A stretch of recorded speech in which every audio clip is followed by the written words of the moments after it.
Hello everyone, my name is Stephanie Mutert and I am bringing you the devotion for today.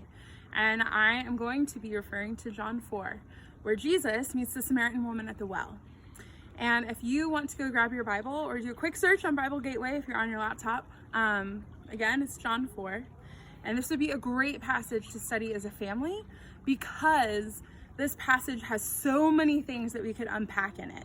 But for right now, what we are looking at is when Jesus comes to the well, and how he got there is actually through Samaria. And a few days ago, I referred to Samaria as a place that people wanted to avoid and a place that people didn't want to go to because Samaria was the place that made people uncomfortable. So they normally walked around it, but not Jesus. Jesus went through it.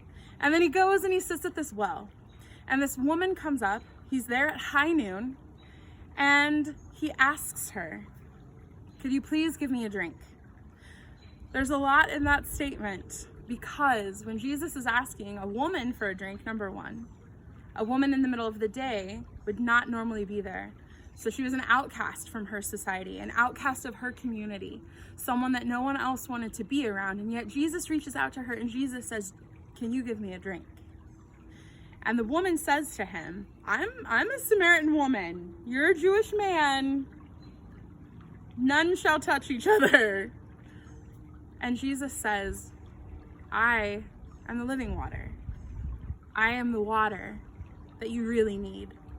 In whatever situation you're in, however you might be living, for that woman, Jesus is the water that we need right now. And there's a lot of confusion and a lot of things that we don't understand happening in the world right now. But the reality is that Jesus is the water. Jesus is the truth. And that is somewhere that we can rest as a whole body of believers. And so when we talk about this water and this aspect of it flowing freely and Jesus being the living water,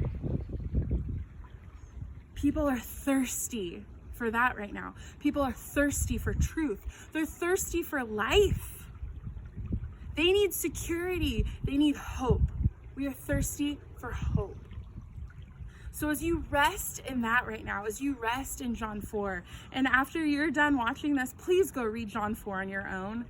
There is a lot there that could really speak to you right now, and you could really dig in with yourself, your family, friends, over Zoom, a lot of different ways. If it's something you want to talk about, reach out to me. I would love to chat with you on Zoom about it. But consider that the people around you are thirsty for something. And you know that Jesus is the hope, and he is that drink. Blessings, friends.